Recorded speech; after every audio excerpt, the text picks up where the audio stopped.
Hey guys, this is Hamon, and welcome back to Bite-Size Summer, the show where I review games that I've taken interest in that have a chilled, relaxing vibe. And today's episode, we're going to be talking about Va11-Hall-A, a cyberpunk bartending game. Yeah, and when I say that, I mean like Valhalla is spelled in like that cyberpunky thing where they do like all the certain letters or numbers and all that stuff, so yeah. Either way, it's a really good game from what I've seen so far. And from what I can tell, it's kind of got that Papers, Please vibe to it, which I'll explain in the mechanics area.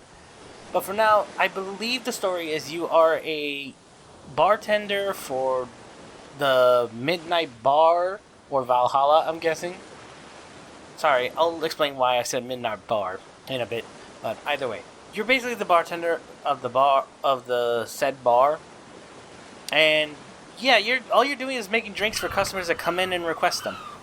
So there's not really much else to it. You make them the drink, you listen to their plights or whatever they want to say, help people out and all that if they need it, and yeah, that's generally it. So to start off, graphic-wise, it looks really good.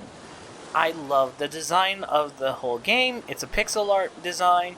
It has the characters in great detail, has the background in great detail, even though I've only seen like the inside of the bar and the main character's house. It's like they're really nicely done.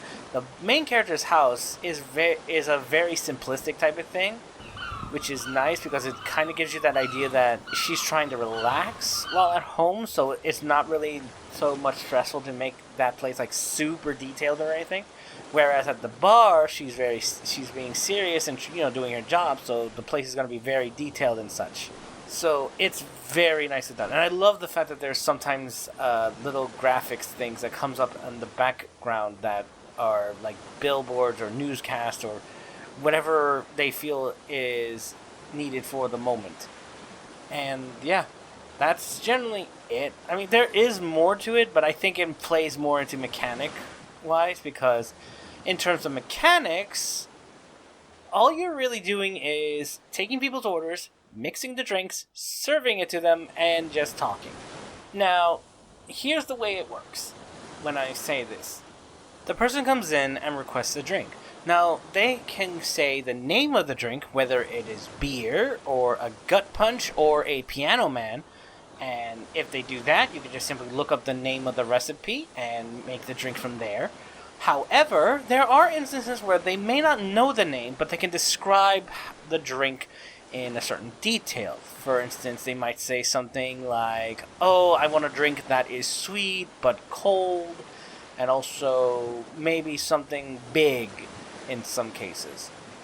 Now, what that means is that one of the drinks has to have a sweet factor into it and is on the rocks, but also is double the ingredients.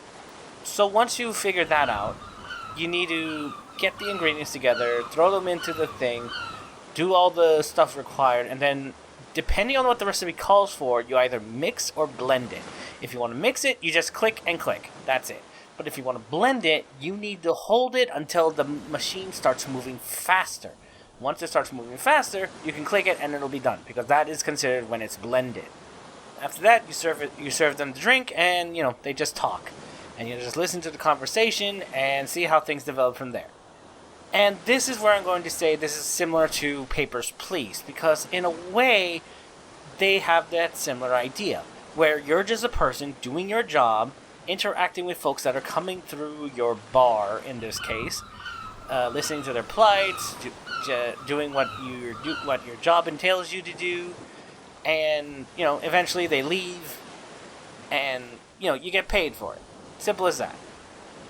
And of course, like in Papers, Please, there is also the aspect that there is a subplot of someone going against like the government. In this case, it's supposedly a hacker named Alice. I'm guessing she's just trying to offer freedom to people through whatever means she's trying to do through electronics and all that. I'm not entirely sure. I'm just assuming that she's going to eventually actually come meet with you so that she can offer to you or have you help her out in a way. And eventually you might also have to deal with the law enforcement of the government they'll question you and you can decide whether you want to help them or you want to just keep it a secret type of thing. Either way, it is a very interesting thing that, while similar to Papers, Please, is very much different in the aspects that it is a single entity that's trying to defy the government, and it is basically you're just being a bartender. You can just be like, I don't give a darn.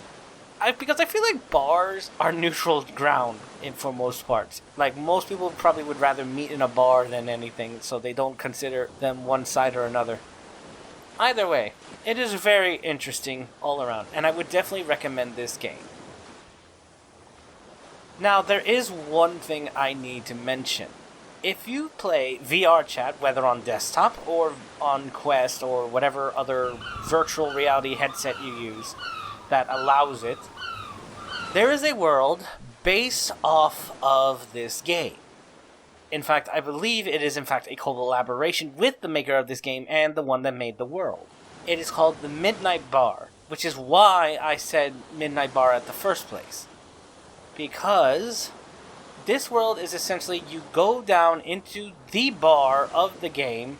I mean, I don't know if it is exactly, but it is the same style and design and all that stuff. And even the mechanic of making the drinks is the same thing.